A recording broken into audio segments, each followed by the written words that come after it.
Hello everyone. आपका स्वागत है मेरे यूट्यूब चैनल वैश करंट टैग में। अगर आप मेरे यूट्यूब चैनल पे फर्स्ट टाइम आए हो तो सब्सक्राइब करो एंड लाइक शेयर कर देना, ठीक है। सो आज का वीडियो है ऑनबोर्डिंग डिटेल्स। ठीक है, तो मैंने इससे पहले आपको एलाइट टर्बो वेल्व की ऑनबोर्डिंग कब होने वाले इसके बारे में भी बताया था। मैं डिस्क्रिप्शन में दोनों ऑनबोर्डिंग वीडियो के लिंक दे दूंगी, आप लोग उसमें से देख लेना, आपको उस वीडियो से भी बहुत हेल्प मिल सकती है। ठीक है, तो हम आज बात करते हैं प्री सेशन क्या होता है। ठीक है, प्री सेशन वो होता है जो ऑनबोर्डिंग के 5 से 6 दिन पहले, मतलब एक हफ्ते पहले होता है प्री सेशन, जिसमें आपको ज्वाइनिंग फॉर्म के बारे में बताते हैं कि आपको कहाँ जाके लॉग इन करना है विप्रो पोर्टल पे एंड कहाँ से आपको फॉर्म दिखेंगे। आपको सारे डिटेल्स उस दिन बता दिया जाएगा। ऊपर से आपको सैलरी अकाउंट कहाँ ओपन करना है, कौन से बैंक में कर सकते हो, सब कुछ आपको डिटेल्स वो बताया जाएगा। ठीक है, तो प्री सेशन में आपका लगभग 2 से 3 घंटे का प्री सेशन हो सकता है, 2 घंटे का मैक्सिमम आपका प्री सेशन हो सकता है। देन अगेन आपको एक सेशन का आता है, तो वो होता है हमारा डाउट सेशन। अगर किसी ने ज्वाइनिंग फॉर्म फिल कर दिया है, तो अगर उनकी डेट ऑफ बर्थ गलत है या मदर नेम गलत है या फादर्स नेम गलत है, या फिर आपका किसी वजह से आप लोगों ने अगर गलत फॉर्म भर दिया है, तो आपका वो डाउट सेशन होता है जिसमें कि आपका एक रिज्यूम नंबर मांगते हैं वो लोग, जो कि आपको कंपनी प्रोवाइड कराएंगी।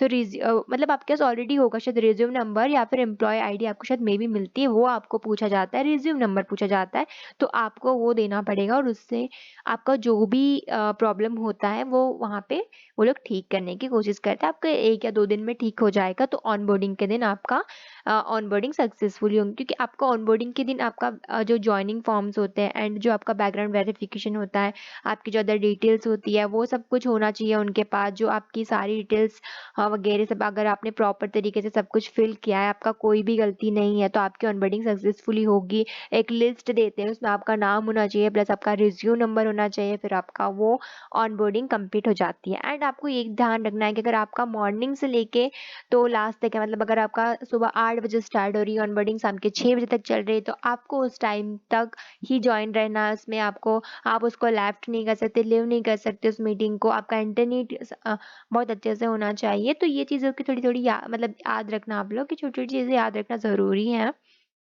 देन आता है बैकग्राउंड वेरिफिकेशन। ठीक है, कंपनी का बैकग्राउंड वेरिफिकेशन तो यही है कि आपको मार्कशीट मांगेंगे फर्स्ट सेमेस्टर से 6 सेमेस्टर, तो आप पहले अपलोड कर चुके होंगे, तो आपको 7th 8th सेमेस्टर की मार्कशीट अपलोड करने को बोला जाएगा। प्लस आपको प्रोविजनल सर्टिफिकेट अगर मिल चुका है कॉलेज से, तो आप वो भी अपलोड कर सकते हैं। अगर आपको पूछा जाता है तो आप वो भी अपलोड करिए।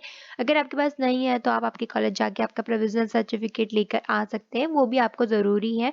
वैसे भी आगे आपको ज़रूर पड़ेगा, तो आप अभी अपने कॉलेज से नहीं लाए हो तो आप प्लीज जाके अपना प्रोविजनल सर्टिफिकेट ले आए and plus and 8th semester marksheet भी लिया।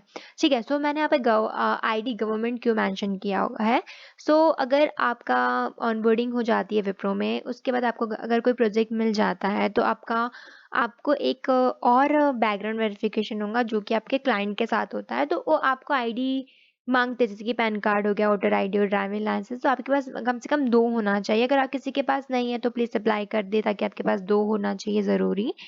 उसके बाद आता है कि कौन-कौन से ट्रेनिंग होंगी आफ्टर जॉइनिंग, बिफोर जॉइनिंग, ये सब डाउट्स मतलब आते हैं माइंड में कि हम क्या करें, अभी हमारे पास कोई टाइम नहीं। तो मैं यही चाहूँगी, अगर आपने जिसमें भी ट्रेनिंग करी एक बार आप रिवाइज़ कर लो, क्योंकि मेरे को जहाँ तक पता चला था कि 4th of July and 5th of July को 2 बैचेस की ऑनबोर्डिंग हुई थी। उनका ऑनबोर्डिंग के बाद चीज़ें हुई थी, जैसे कि कोऑर्डिनेटेड टेस्ट, हैकाथॉन एंड उन लोग को स्टे प्लस भी नहीं हुआ था। ठीक है, उनको डायरेक्ट एक ट्रेनिंग दे दी थी कम्युनिकेशन की। ठीक है, अभी क्या होता है, जब 28 को ज्वाइन हुए बाकी लोग, उनको पहले ही हमको उनका इंटरव्यू भी पहले हुआ, उनका कोऑर्डिनेटेड टेस्ट भी पहले पहले हुआ, उनका हैकाथॉन भी पहले हुआ। आप लोगों के साथ भी कुछ भी हो सकता है, और ये सब टेस्ट क्लियर करना बहुत ज़रूरी है, क्योंकि आप अगर इंटरव्यू क्लियर नहीं करते आपका प्रोजेक्ट नहीं मिलेगा। अगर आप स्टे प्लस नहीं करते असेसमेंट, तो आपको फिर 1 वीक की 2 वीक की ट्रेनिंग करना पड़ेगा। तो इससे अच्छा है कि आप पहले से प्रिपेयर रहो। मैं चाहूँगी कि आप कोऑर्डिनेटर के लिए जावा अच्छे से प्रिपेयर कर सकते हो। हैकाथॉन के लिए आप आपका रेस्ट एपीआई प्रिपेयर कर सकते हो। तो आपको ये सब चीज़ें प्रिपेयर करके रखना चाहिए, क्योंकि ऑनबोर्डिंग हो सकता है आपका नवंबर में हो जाए लास्ट वीक में, या फिर दिसंबर के फर्स्ट या दिसंबर के लास्ट वीक में, लेकिन आपके पास ज़्यादा टाइम नहीं बचा रहेगा अगर आपका ऑनबोर्डिंग का आ गया तो। आपको आपको प्रिपेयर पहले से ही रहना है, ठीक है। देन स्टेट प्लस असेसमेंट भी बहुत मैंडेटरी है, 1500 मार्क्स का होता है, आपको 920 मार्क्स लाना है पासिंग करने। अगर आप उससे कम लाते हो तो आपको 1 वीक की, 2 वीक की या 1 मंथ की ट्रेनिंग होगी, तो वो भी आपको करना है। कोरिलेटेड टेस्ट मैंने आप लोगों को बता ही दिया है कि इसमें कोडिंग क्वेश्चन आएंगे, कुछ एमसीक्यू आएंगे, थोड़ा ईजी होता है, ये तो आप लोग कर सकते हो, ये कर भी लोगे आप सब लोग। पर फिर भी अगर आप लोगों ने अभी तक रिवाइज नहीं किया है, कुछ नहीं पढ़ा है, तो आप प्लीज़ पढ़ लिए। सब सब चीज़ें आप अभी से अपना कंप्लीट करके रख सकते हैं।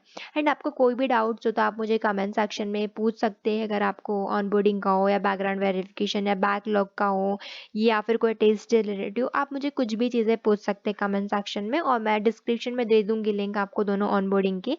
आप लोग वो भी वीडियो देख लेना। अगर आप मेरे चैनल पे फर्स्ट टाइम आए थे तो सब्सक्राइब कर देना।